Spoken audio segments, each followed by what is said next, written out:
ముఖ్యంగా ఏడీస్ దోమ, అట్లాగే క్యూలెక్స్ దోమ, అట్లాగే అనాఫిలస్ దోమ, ఇట్లా రకరకాల దోమలు ఉన్నాయి. మరి మన యొక్క నోమల గ్రామంలో అలాంటి దోమల వల్ల మనకు అనేక రకాల జబ్బులు వస్తా ఉన్నాయి. అసలు ఏ దోమ మన ఇంటి దోమలేనా లేదా పక్కింటి దోమనా?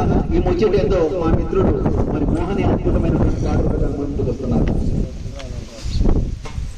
మా ఇంటి దోమైతే కాదు, మా పక్కింటి దోమొచ్చి పిక్కల్లా గుర్తుంది. మా ఇంటి దోమైతే కాదు, మా ఇంటి దోమైతే కాదు, మా పక్కింటి దోమొచ్చి పిక్కల్లా గుర్తుంది. మా ఇంటి దోమైతే కాదు, మా ఇంటి దోమైతే కాదు, మా ఇంటి దోమైతే కాదు, పక్కింటి దోమొచ్చి పిక్కల్లా గుర్తుంది. మా ఇంటి దోమైతే కాదు, మా ఇంటి దోమైతే కాదు, మా పక్కింటి దోమొచ్చి పిక్కల్లా గుర్తుంది. మా ఇంటి దోమైతే కాదు.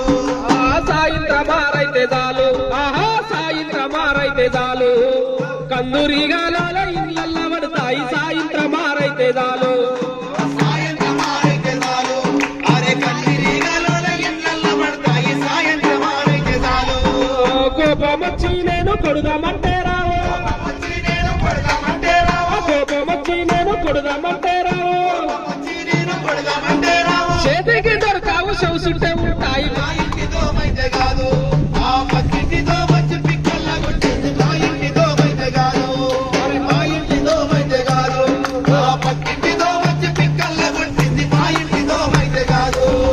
ఆ నైట్ గుడ్ నైట్ ఆలౌట్ పెట్టిన ఎన్ని పెట్టినా కూడా దోమ సవాదాయే. ఎన్ని పెట్టినా కూడా దోమ సావాదాయి, ఎన్ని పెట్టినా కూడా దోమ సావాదాయి. అరే ఆ నైట్ గుడ్ నైట్ ఆలౌట్ పెట్టిన ఎన్ని పెట్టినా కూడా దోమ సవాదాయే.